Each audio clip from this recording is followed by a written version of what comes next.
Hi, this is Colin with Dakota Plains Ag Center in Beardsley, South Dakota with the market comments for June 8, 2016. This video will yield 5 minutes of your time with ideas for second chances in marketing and thoughts on freight cost. At Dakota Plains, we want to empower farmers to make confident grain marketing decisions. We want to be a valued marketing resource on your farm. Markets are charged up today. We had a dry and warm 15-day forecast out there for most of the Corn Belt.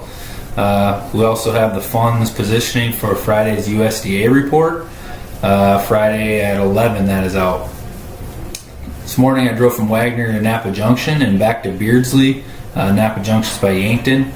Seen lots of planting and tillage and spraying going on out there in the fields this morning. It's go time here in our area. We got a chance of rain Sunday and Monday, so I really think guys will be pushing hard here through the weekend, rest of the week. Please be safe out there. I think we've all heard of the local. We had a local grower death yesterday in the Springfield Tabor area, and I just fielded an email from Cargill on an employee that had a death on his way to work this morning. So. Prayers go out to those two families, and please slow down and be as careful as you can out there. And the work is very important, but nothing's more important than a life. So today I'm going to talk about second chances in grain marketing.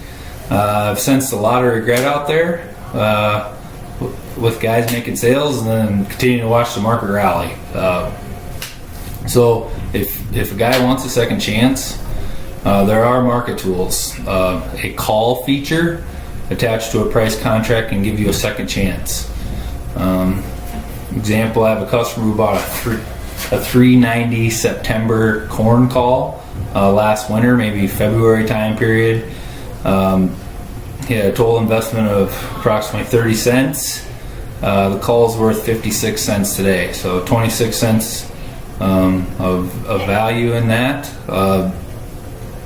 He's participating in this rally, and he turned his money turned his grain into cash there before March. He had some cash flow needs, this feels like a win for this grower today. He's participating in upside mood, and he met his cash needs back in March. So that's one example of a second chance. He made an investment, and now it looks pretty good. So I should note that I've had other customers purchase calls and they have zero value at the end of the time period. So there is a trade-off. And also note that calls or puts or any options do not move penny for penny with the market. The only penny for penny is around an expiration time. And not moving penny for penny can be a positive thing on your farm, especially if the market goes down, or it could be a negative thing too. But if you're purchasing options, you're out the amount you invested. So that's always one thing to keep in mind. Another idea, if you're bullish new crop and you're unsure, but you're just a little bit unsure of your bias on being bullish, and you can't afford to take too big of a chance that the market will go down, you can attach a put feature to a bushel commitment to this elevator, and you can participate in the upside all the way up, and protect the appropriate floor for your farm based on what strike you choose for your put. So that's a way to get unlimited upside with some downside protection on some bushels you're going to bring to this elevator. So that's a bullish strategy, but unsure. I'm unsure. So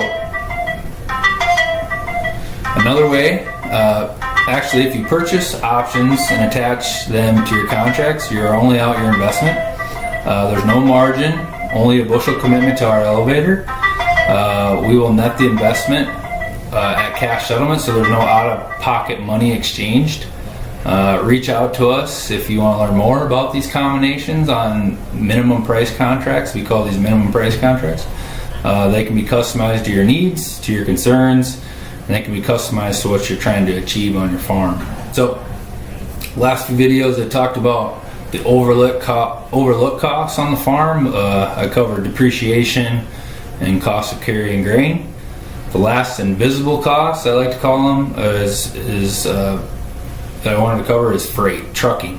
So I want to acknowledge that there's an age-long dispute between the grain merchant and the farmer over freight and how much trucking actually costs. So I'm not here to settle that debate.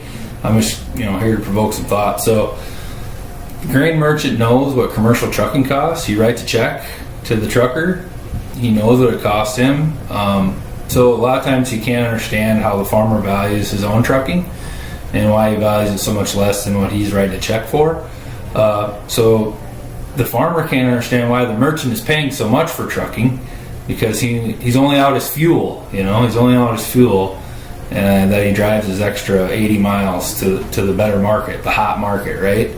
So